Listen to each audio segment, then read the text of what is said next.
हमारे prime minister Narendra Modi ये बहुत इलेक्शन जीतते हैं, कुछ आदत सी है नहीं इलेक्शन जीतने की, पर ऐसी क्या बात है जो इतने इलेक्शन जीत रहे हैं? भक्त कहते हैं कि ये उनका करिश्मा है। हेटर्स को वैसे तो कुछ समझ ही नहीं आया आज तक कि वो क्यों इलेक्शन जीत रहे हैं, पर वो भी अपनी एक थ्योरी बताते हैं कि ये हिंदू मुस्लिम डिवाइड करते हैं, इस वजह से जीत रहे हैं। इस पर मैं आज अपनी बात आपसे कहना चाहता हूं। मेरा ये मानना है कि नरेंद्र मोदी नाम का कोई शख्स है ही नहीं, ऐसा कोई आदमी है ही नहीं। He is just a face to express a deep anguish. इस देश के अंदर, इस देश के सबकॉन्शियस में कुछ बहुत गहरे जख्म है, कुछ बहुत दर्द है, कुछ बिट्रेल है, कुछ धोखे हैं। उनको एक्सप्रेस करने का कभी मौका नहीं मिला था इस देश को। एक मौका मिला, उस मौके का नाम है नरेंद्र मोदी। सवाल यह है कि ये गंगा जमनी तहजीब, ये कौमी यकजहती, ये भाईचारा, ये गुलदस्ता, ये कितना सच है? हिंदू मुस्लिम में दरार है या नहीं, मिसट्रस्ट है या नहीं, ये सब कुछ ठीक है। ये सिर्फ बातें मोदी ने फैलाई हैं। क्या ऐसा है? आज हम इसको टेस्ट करेंगे, इस सवाल को आज हम टेस्ट करेंगे। क्या आपको मालूम है सन 1800 से इस देश में हिंदू मुस्लिम दंगे हो रहे हैं? 1926 में पूरे देश में दंगे हुए थे। क्या यूपी, लाहौर, मुंबई, तमिलनाडु, कोलकाता, सब जगह अलग अलग वक्तों में दंगे होते रहे हैं। तो ये जो एक गंगा जमनी तहजीब है, ये कहां है? अगर इतने दंगे होते रहे, 100 साल से दंगे हो रहे हैं, तो कहां है ये गंगा जमनी तहजीब? चलिए एक और तरह से देखते हैं। आजादी का आंदोलन चला, गांधी जी हमारे लीडर थे, हम सब उन्हें प्यार करते हैं, बहुत आदर करते हैं, कोई इसमें डाउट ही नहीं है। अंबेडकर से गांधी जी का एक बार टकराव हुआ, तो गांधी जी ने आमरण अनशन कर दिया अंबेडकर के घर के सामने। ये बात है 1932 की। आखिर में अंबेडकर को झुकना पड़ा, पूना पैक्ट हुआ, और अंबेडकर ने एक बात कही जो बहुत प्यारी है, जो मैं गैलीलियो की बात, टक्कर की बात मानता हूं, नेवरदलेस इट मूव्स, उस टक्कर की बात मैं मानता हूं। अंबेडकर ने कहा बात तो मेरी सही है, लेकिन इस वक्त आपकी जान चली जाए ये ठीक नहीं है, क्योंकि अभी देश को आपकी जरूरत है आजादी के लिए, तो मैं अपनी मांग वापस लेता हूं। हालांकि बात तो मेरी सही है। कितनी प्यारी बात थी। उस आमरण अनशन से अंबेडकर को झुकना पड़ा। 1939 कांग्रेस का अधिवेशन तिरुचुली, सुभाष चंद्र बोस जीत गए थे कांग्रेस अध्यक्ष के लिए, सीतारामैया हार गए थे। लेकिन गांधी जी ने कहा कि नहीं, बोस नहीं बनेंगे, वरना मैं छोड़ दूंगा कांग्रेस, ये वो, बहुत कुछ टेंट्रम थ्रो किया। तो सुभाष चंद्र बोस ने त्याग पत्र दिया। यहां भी गांधी जी की जिद आगे आई। अंग्रेजों के खिलाफ भी उन्होंने भूख हड़ताल करी, तो अंग्रेजों को झुकना पड़ा। तो लोगों के दिल में ये सवाल है, मेरे दिल में सवाल था, जब मैं 7th-8th स्टैंडर्ड में था, तो मैंने अपने टीचर से पूछा था, जब जिन्ना ने कहा कि इस देश का पार्टीशन होगा, बंटवारा होगा, तो गांधी जी ने उसके घर के सामने आमरण अनशन क्यों नहीं किया? इस सवाल का जवाब कौन देगा? मुझे आज तक इस सवाल का जवाब नहीं मिला। खैर, उसके बाद जिन्ना अड़ गए तो पार्टीशन हुआ। 47 में पार्टीशन में करीबन 15-20 लाख डेड बॉडीज, जो हिटलर नहीं कर पाया, 15-20 लाख डेड बॉडीज हमने देखी। कुछ करोड़, 1-1.5 करोड़ लोग यहां से उजड़ के वहां गए, वहां से उजड़ के यहां आए। पूरी ह्यूमन हिस्ट्री में इससे ज्यादा डेंजरस, इससे ज्यादा खतरनाक चीज कुछ नहीं हुई। शायद वो रवांडा टूटसी में जो प्रॉब्लम हुई, वही इसकी टक्कर की प्रॉब्लम होगी। सैकड़ों सैकड़ों औरतों को नंगा करके सड़क पे चलाया जाता था, उसे पिंड यात्रा कहते थे। इतनी दर्दनाक चीज, बट ये हुआ क्यों? And who failed? किस वजह से इतना बड़ा पार्टीशन हुआ? सिर्फ एक वजह से कि मुस्लिम्स ने कहा हम आपके साथ नहीं रहेंगे। और आप बकवास आज भी करे जा रहे हो गंगा जमनी तहजीब की, कौमी यकजहती की। 20 लाख लाशें गिर गई, आप अभी भी सच का सामना नहीं करोगे? उसके बाद जो पार्टीशन से लोग आए, यहां बहुत सारे शहरों में रहे, और अगले 20, 25, 30 साल बड़ी गरीबी में रहे। ना उनके पास पैसे थे, ना कैंप बोल दिया जाता था, वहां कैंप में रहते थे। बहुत तकलीफों से उन्होंने 20-30 साल बिताए। अब तो वो लोग नहीं है, गुजर गए, लेकिन उनकी वो दर्द की, वो जो रोंगटे खड़े कर देने वाली उनकी कहानियां थी, वो कहानियां जिंदा है। वो लोग जिंदा नहीं है, पर वो कहानियां जिंदा है। और याद रखिएगा, कहानियां अपने हीरो से, अपने कैरेक्टर से ज्यादा उम्र रखती हैं। जीसस चले गए, कहानियां हैं। राम चले गए, कृष्ण चले गए, उनकी कहानियां चलती हैं हजारों सालों से। तो वो लोग चले गए, पर वो कहानियां इस देश के सबकॉन्शियस में चली गई हैं, कलेक्टिव सबकॉन्शियस में वो कहानियां हैं। इसलिए जो आप हेट्रेड देखते हैं हिंदू मुस्लिम की, वो बड़ी एब्स्ट्रैक्ट सी हेट्रेड है, उसकी कोई शेप नहीं है, आप मालूम भी नहीं पड़ता किस वजह से या किस चीज के लिए, पर वो है। फिर आजादी हो गई, सरकार बन गई, कॉन्स्टिट्यूशन आ गया, उसके बाद फिर अजीब अजीब सी चीजें होने लगी इस देश में। शरिया की बातें होने लगी, 4 शादियां कर सकते हैं, हां कर सकते हैं। शाहबानो आती थी तो पूरा पार्लियामेंट उल्टा लटक जाता था सुप्रीम कोर्ट को दबाने के लिए। ये कुछ अजीब अजीब सी चीजें होने लगी इस देश में। तो कभी ये क्यों नहीं कहा गया कि हाँ, हम शरिया पूरी तरह लागू करेंगे, हिंदू चोर जेल में जाएगा, मुसलमान चोर के हाथ काट दिए जाएंगे, क्योंकि शरिया में ऐसा कहा गया है। ये कभी कहा ही नहीं गया किसी प्लेटफॉर्म पर, लोगों के दिल में था। अब इस सवाल को दबाया कैसे गया? कांग्रेस के हाथ में ताकत आई। अब उसे इस बात से बचना था कि पार्टीशन हमारी वजह से हुआ, हम लोग फेल हो गए। तो उन्होंने सारे टेक्स्ट बुक अपने हिसाब से लेके सारे यूनिवर्सिटीज के वाइस चांसलर्स और ये एनसीईआरटी, सीबीएसई सबके हेड्स उन्होंने अपने आदमी भर्ती करने शुरू किए। उन्हीं लोगों को पद्मश्री देना शुरू किया, उन्हीं लोगों को तमाम मनसब और तमाम तरह की, वही चीफ गेस्ट बनते थे जलसों में। सारी टेक्स्ट बुक वैसी छपने लगी, जहां बस यही बताया जाता था कि दे दिया हमें आजादी, बिना खड़क बिना ढाल, और वो जवाहरलाल नेहरू या फूल लगाते थे और उस बच्चे उन्हें चाचा नेहरू कहते थे।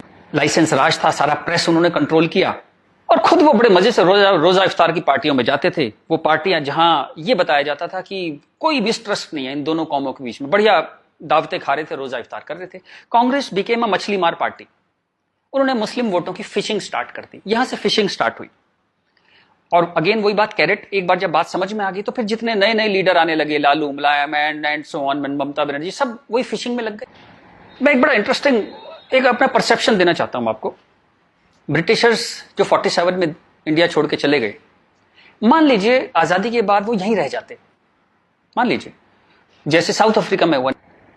वहां से जब अंग्रेज छोड़ के गए तो सारे अंग्रेज छोड़ के नहीं गए, बहुत सारे अंग्रेज वहीं रह गए अफ्रीका में। आप उनकी क्रिकेट टीम देखते हैं ना, सारे उनके ग्रीम स्मिथ और पोलक और सब उनके एबीडी, सारे उनके प्लेयर्स जो हैं, जो नेशनल हीरोज हैं, वो वाइट हैं। एक दो रबाडा वगैरह, रबाडा और वो सब खेल लेते हैं, बट मोस्टली वाइट्स खेलते हैं। अंग्रेज वहां से छोड़ के नहीं गए, वहीं रह गए। खैर, नेल्सन मंडेला ने उनको इतना खूबसूरती से हैंडल किया कि उस देश में भी वरना पार्टीशन होता और ऐसा ही खून बहता, पर वो इतने ही स्मार्टली उन्होंने हैंडल किया। वो एक अलग कहानी है, पढ़िएगा उसके बारे में। इस दुनिया की सबसे इंस्पायरिंग कहानियों में से है जो मंडेला ने किया। Great great guy. खैर, अगर यहां ऐसा होता कि ब्रिटिशर्स यहां रह जाते, तो मैं आपको मेरा ये एक आकलन है, तो 20-30 साल बाद एक पॉलिटिकल पार्टी पैदा होती जो उनके वोट की फिशिंग करती, और हमें यह समझाया जाता कि हिंदुस्तानी और ब्रिटिशर्स में कभी कोई झंझट था ही नहीं। They were friends, they were happy. हम मिलके होली, दिवाली, ईद मनाया करते थे। और ये जनरल डायर, ये तो आप झूठी बातें हैं, जलियांवाला बाग में गोली चला दी जनरल डायर ने, ये सब एग्जेजरेशन है, राइट विंगर्स ने पैदा किया है। अगर अंग्रेजों के भी वोट यहां पे होते तो ये झूठ चलता रहा, और Hindus got sick of it. पर कहने का कोई रास्ता नहीं था, कोई आउटलेट नहीं था इस बात को कहने का, कोई ऐसा चेहरा नहीं था वो जिसके साथ वो बात कहते कि वो एम्पैथी से हमारी बात सुनेगा। अब यहां मैं थोड़ी सी डिटूर लेना चाहता हूं। कांग्रेस ने इस देश की बहुत सेवा की है। अगर इतनी मॉडर्न आउटलुक के नेहरू जी ना होते तो देश यहां तक ना पहुंचता। उतनी भयंकर गरीबी में जब दंगे भी थे, वॉर भी थे, नेहरू जी ने इसरो के बारे में सोचा, एटॉमिक पावर के बारे में सोचा, आईआईटीज के बारे में सोचा। Great guy. जो उनकी अच्छाइयां वो अच्छाइयां हैं, बट इसी के साथ जो गलतियां भी उन्होंने बहुत बड़ी करी। एक इतनी बड़ी चीज को, एलिफेंट इन द रूम जिसको बोलते हैं, डायनासोर आपके सामने खड़ा था, आप उसे एड्रेस, उसका सॉल्यूशन नहीं निकाल पाए। कम से कम हाँ तो कहते डायनासोर खड़ा है। और झूठ ऐसे ऐसे चलाए, जैसे कश्मीर के बारे में झूठ चलाया। 370 का तो कुछ हो नहीं सकता भाई। महाराजा हरि सिंह ने यही शर्त पे विलय किया था कश्मीर का, क्योंकि 370 उन्होंने तब किया, तो कुछ हो ही नहीं सकता इसका। अब पता लगा ये झूठ है, महाराजा हरि सिंह ने ऐसा कुछ साइन ही नहीं किया था। ये तो दलाल टाइप के लोगों ने 1.5 साल बाद, 1.25 साल बाद लाए 370, और अंबेडकर ने साफ साफ मना किया कि नहीं है ये 370 नहीं लगाऊंगा, इतनी खराब है ये। फिर भी लगा दिया आपने, जबरदस्ती ठोक दिया आपने। अब मैं अपनी बात पे वापस आता हूं कि नरेंद्र मोदी कोई आदमी है ही नहीं, ये वो खूंटी है जिसपे इस पूरे देश ने अपना ये जो बरसों का गुस्सा है, 50 साल का नहीं, 150-200 सालों का गुस्सा टांगना शुरू कर दिया उस खूंटी पे। डिस्कशंस स्टार्टेड हैपनिंग, गुस्से को एक जगह मिली, एंगर फाउंड अ वेंट। चलिए एक और बात करते हैं। मेरा मानना है कि हम लोग एक एहसान फरामोश कौम है। जी बिल्कुल ठीक सुना आपने, हम एहसान फरामोश लोग हैं। गुरु अर्जुन देव, गुरु तेग बहादुर, बंदा बहादुर, भाई मती दास, हकीकत राय, गुरु गोविंद सिंह, आपने नाम सुने, सिख गुरुज, उनके साथी। जब हिंदू कौम इस्लामिक रूलर से बहुत परेशान थी, फोर्स कन्वर्जन हो रहे थे, बहुत जुल्म हो रहे थे, जजिया वजिया बहुत चीजें थी, तो इन्होंने हिंदुओं को बचाने के लिए ये सब कुर्बानियां दी। किस गुरु को जिंदा जला दिया गया, किसको गर्म तवे पे भून दिया। बात समझ रहे हैं आप? जैसे सब्जी बनाते हैं आप, गर्म तवे पे जिंदा भून दिया, किसको आरे में से बीच में से काट दिया, किसको रुई से बांध के जला दिया, किसके बच्चों को दीवार में चिनवा दिया, किसके बच्चों के दिल निकाल के बाप के मुंह में ठूस दिए। ये सब कहानियां हमने पढ़ी। इनकी कविताएं हम स्टेज पे गाया करते थे जब हम छोटे थे। हकीकत हूं, हकीकत को हकीकत जब बताऊंगा, हूं एक लाखों को हकीकत मैं बनाऊंगा। इस सारे जुल्म को सहकर हिंदुओं में से एक वॉरियर कौम पैदा हुई, खालसा। पर आजादी के बाद टेक्स्ट बुक, कांग्रेसियां टेक्स्ट बुक थी सारी, इरफान हबीब, रोमिला थापर, इन सब ने हमें हिस्ट्री पढ़ानी शुरू करी और ये कहा गया कि भाई हम बड़े सेकुलर हैं, सेकुलर रहो और प्रोग्रेसिव बातें करो। अगर आपने ये सब बातें करी तो बड़े आप कम्युनल कहलाओगे। तो हम बड़े कंफ्यूज से हो गए कि क्या करें। तो कुछ समझ नहीं आया तो हमने सिखों पे जोक बनाने शुरू कर दिए। कल्पना कीजिए, हिंदुओं में से उठी हुई एक कौम जिसने इतने बलिदान दिए, आज हम उसके ऊपर चुटकुले बनाते हैं। बजाय उस कौम को सिर पे बिठाने के हम उस पर चुटकुले बनाने लगे। चलिए, ये वक्त भी देखा इस देश ने। यहां से प्रॉब्लम शुरू हुई।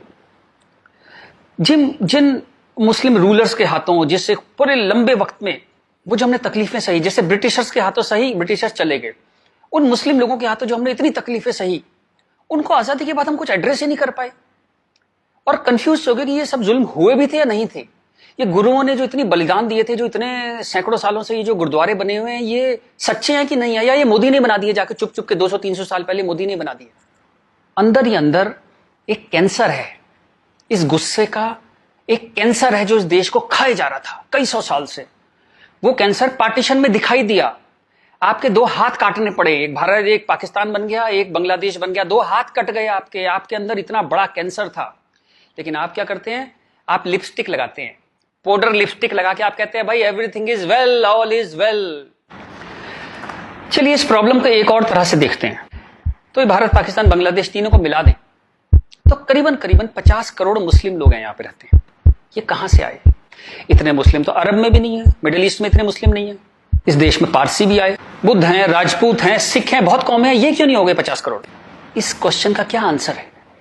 फिर एक दलाल टाइप के जो लोग हैं, उन्होंने एक नया नैरेटिव स्टार्ट किया। ये पिछले 25-30 साल से ज्यादा जोर पकड़ा इस नैरेटिव ने, 20-25 साल से, कि ये प्यार से कन्वर्ट हो गए। ये हिंदू ही थे, प्यार से कन्वर्ट हो गए। वेरी गुड, वाह। ये कहा गया सूफी संत आते थे, दरवेश, फकीर, वकीर आते थे और लोग प्यार से कन्वर्ट हो गए। मैं आपको एक एग्जांपल देता हूं। जैसे हमारा एक बहुत बड़ा देश था, ऐसे एक बहुत बड़ा देश था पर्शिया। वहां पारसी रहते थे और वो कलाओं में, ट्रेड में, एजुकेशन में बहुत ऊपर देश था। उसकी वो पूरी सिविलाइजेशन बहुत हाई पे थी। ये मिडिल एजेस की बात है। मुस्लिम्स का अटैक हुआ, करीबन 25-30 साल में एक भी पारसी जिंदा नहीं बचा। सारे देश छोड़ के भाग गए, मर गए, लूट, हत्या, बलात्कार। और 25-30 साल में एक नया इस्लामिक मुल्क बन गया। बाद में जिस मुल्क का नाम पड़ा ईरान। सारे पर्शियंस कहां गए? कुछ भाग के तो हिंदुस्तान भी आ गए थे। वो प्यार से कन्वर्ट हो गए। ऐसा प्यार इस दुनिया ने कई बार देखा है। अफ्रीका में, एशिया में ऐसा प्यार 25-30 कंट्रीज ने बर्दाश्त किया है और वो 25-30 कंट्री टोटल इस्लामिक बन गए।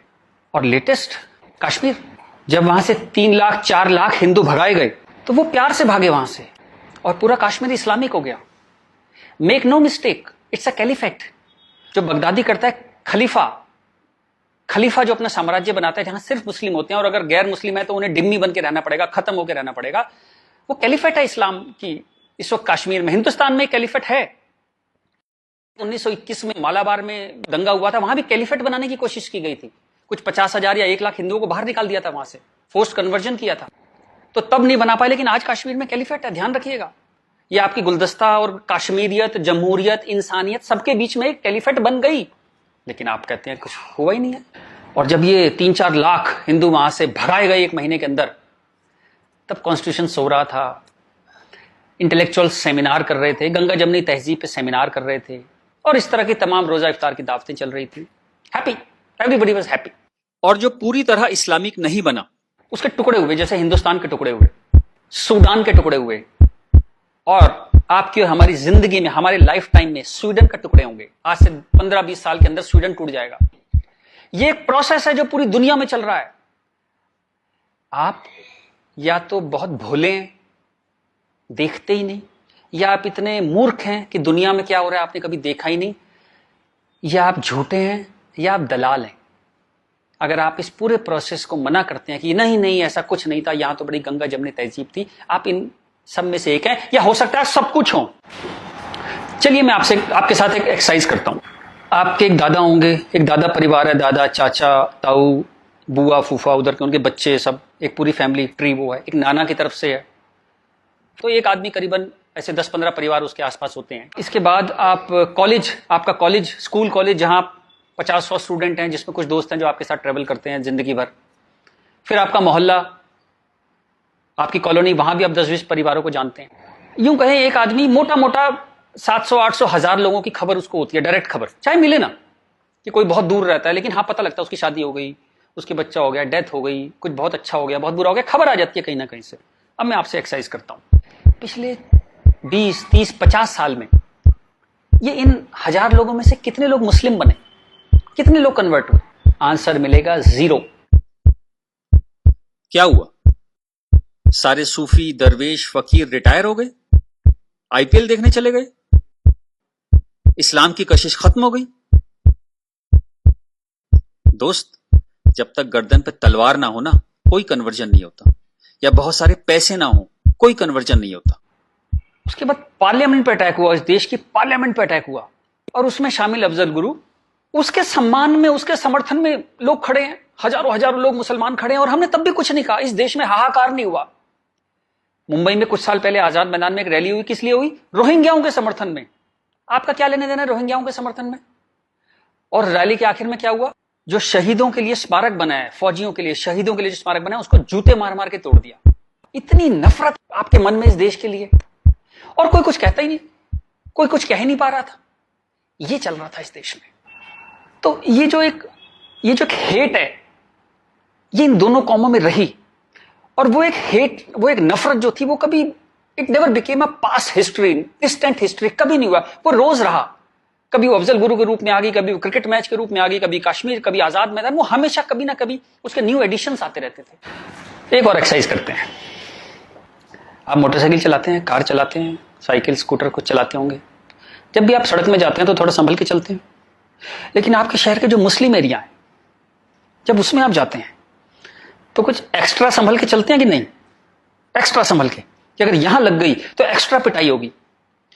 वो जो फियर है आपके अंदर, वो जो डर है, वो कमाल की चीज है, जिसको देश कहता है नहीं, एक सिस्टम कहता है नहीं, लेकिन आपके अंदर है, करोड़ों लोगों के अंदर है, 100 करोड़ लोगों के अंदर है वो डर। और एक आखिरी एक्सरसाइज, जब भी आपको कोई ज्ञान बांटता हुआ आदमी मिले, सेकुलर मिले, इंटेलेक्चुअल मिले, गंगा जमनी तहजीब वाला आदमी मिले, सब बराबर हैं, सब धर्म है, तो उसको कहिएगा चलिए एक पेज पे लिखते हैं, गीता, बाइबल, कुरान सब एक जैसे हैं, जीसस, राम, कृष्ण, पैगंबर मोहम्मद सब एक जैसे हैं, ना कोई छोटा ना कोई बड़ा, सब प्यारे इंसान है, सब बढ़िया हैं, सब बराबर हैं। एक पेज पे लिख के उसे बोली जरा 2-4 मुस्लिम से साइन करा के ला। ऐसी ची की आवाज आएगी उस इंटेलेक्चुअल की, आपके पास जिंदगी में दोबारा नहीं आएगा। वो एक मुसलमान के साइन नहीं करा सकता इस बात पे।